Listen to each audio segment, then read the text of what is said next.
We know that Cyclone Alfred has a range of political implications too. It's thrown a spanner in the works for the timing of the federal election. Let's bring in our political correspondent, Cameron Redden, who joins us live from Canberra. And Cam, the Prime Minister has been pressed on this issue today. It sounds like he's really keeping his options open. He's not saying whether he is still thinking of calling an election this weekend. And he really has to keep his options open, Ash, because this is such a fluid situation. Yes, very much on the ground, but also it's not known what the situation will look like on those northern parts of New South Wales, southeast of Queensland, in the days or weeks ahead, not just when that cyclone makes land, but also what does the recovery look like? How long and protracted could that clean-up effort be? All of these are things playing on the Prime Minister's mind as he weighs up whether to send Australians to the polls for April 12. We can show you the options that are on the table. Remember, April 12 for some weeks now has been firming as the most likely date for various reasons, but there are just 6 options left on the Prime Minister's table. We can take 3 of them out straight away. Easter, April 19, that's not going to happen, nor is Anzac weekend of April 26. Sky News understands the Prime Minister is not going to do it on the last available day for various reasons, but May 17, deadline day, is out too. So there are just 3 options left, really, April 12, May 3 or May 10. If the Prime Minister is to choose April 12, because of election rules, there have to be 33 days of campaigning.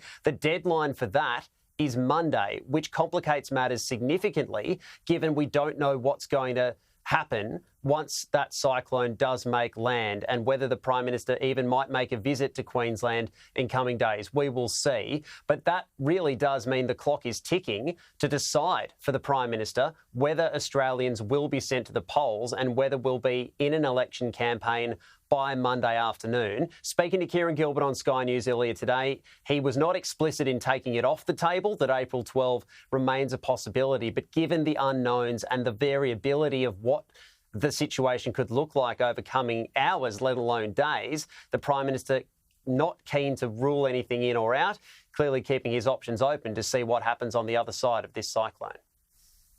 You couldn't call an election in the face of a natural disaster like this. That's just not going to... I mean, that would be a tin ear, which you don't have. That couldn't happen, surely. Kieran, I'm focused on not on votes. I'm focused on lives.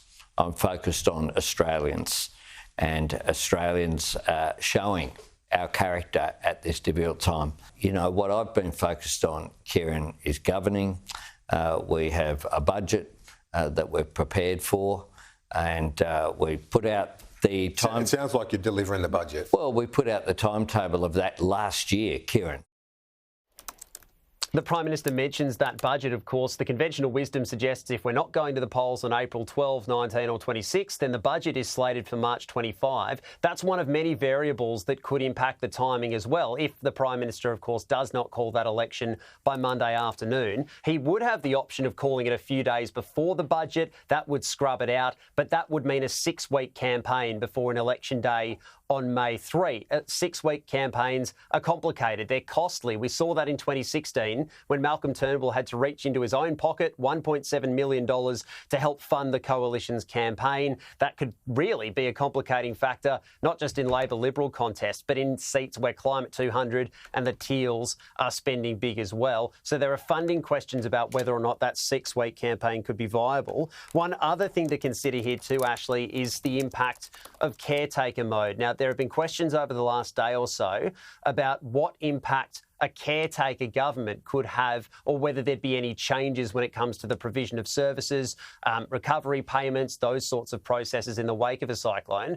I've spoken to sources within the government, within departments today. They all assure me that it would be essentially business as usual when it comes to making sure people have assistance payments, making sure recovery operations can continue. The only real asterisk there is that if there was to be another large event, or if there needed to be a significant contribution of federal money during that caretaker mode, then the coalition would also need to be consulted. So, for example, a couple of $1 million here or there that might need to be spent for specific efforts, that would require an extra layer of consultation in caretaker mode. But broadly speaking, I'm assured all of those systems will go as usual. Ash, you can just see how complicating this factor is on the election timing for the Prime Minister. You can control a lot of things in politics, but not acts of God, least of all the potential damage and fallout from when this cyclone makes land.